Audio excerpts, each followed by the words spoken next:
Welcome to The Explainer. Today we're diving deep into the complex crisis that's unfolding in Pakistan, a nation that right now is just simmering with internal conflict and some serious external pressure. The start of this year has been incredibly turbulent, and we're not just talking about routine violence here. Experts on the ground are using some really stark language. They're calling it a series of bloody acts. Now think about that. For a nation that's tragically familiar with high levels of violence, this is what's shocking people. And this didn't just come out of nowhere. It's building on a pretty brutal foundation. The Institute for Peace Studies had already labeled all of 2025 a bloody year. So what we're witnessing right now is a really dangerous escalation. So what does this actually look like on the ground? Well, this isn't just a few isolated terrorist attacks. We're looking at what can really only be described as a full-scale guerrilla war. And it's a symptom of some much deeper fractures within the country. To really get a handle on this whole crisis, you have to understand the battle lines. So who are the key players here, and what are they even fighting for? Well, the answers are all tangled up in the geography and the ethnic makeup of Pakistan itself. Okay, so let's break this down. The fighting is mostly concentrated in two huge, strategically important provinces, and they both happen to border Afghanistan. We're talking about Khyber Pakhtunkhwa and Balochistan. And the key thing to remember is each one has its own distinct conflict. Up in Khyber Pakhtunkhwa, the conflict is dominated by Pashtun separatists. You've probably heard of the main group, the Tehrik-e-Taliban Pakistan, or TTP. Their big goal is to literally erase the Durand Line. That's an old border drawn by the British that split the Pashtun homeland between what's now Pakistan and Afghanistan. Then you head down to Balochistan, which is the country's largest province, and it's full of resources. There, Baloch separatists are fighting for their own independent state. So you've got two totally different conflicts, but they're both leading to one deeply destabilizing outcome. And the sheer scale of the violence is just staggering. You've got TTP attacks taking out police and destroying bridges in the north. Then there's a wave of coordinated assaults across Balochistan that have killed hundreds of people and crippled the railways.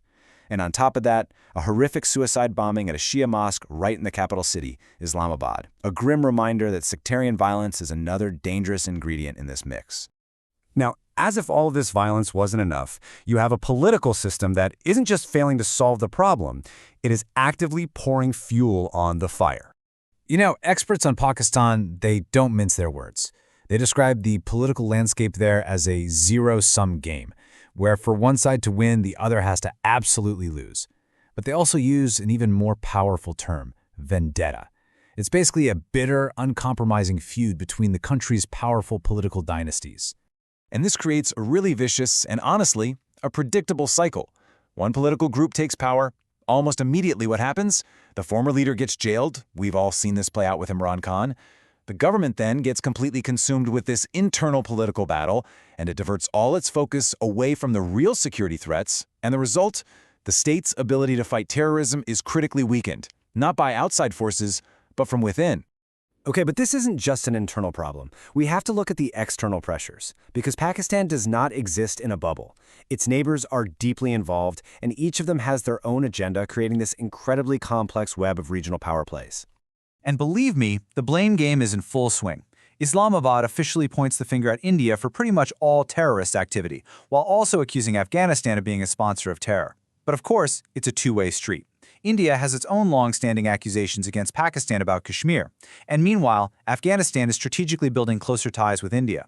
It creates this triangle of deep-seated, mutual suspicion that complicates any effort for stability. Now let's look at the China angle, because this is a huge piece of the puzzle. Beijing is pouring billions into the China-Pakistan Economic Corridor, or CPEC. The problem is, this massive network of roads and ports runs right through the heart of Balochistan, making it a prime target for those separatists. So every single time there's an attack on a CPEC project or on Chinese workers, it puts immense pressure on Islamabad from Beijing, forcing the government to make security promises that it really struggles to keep.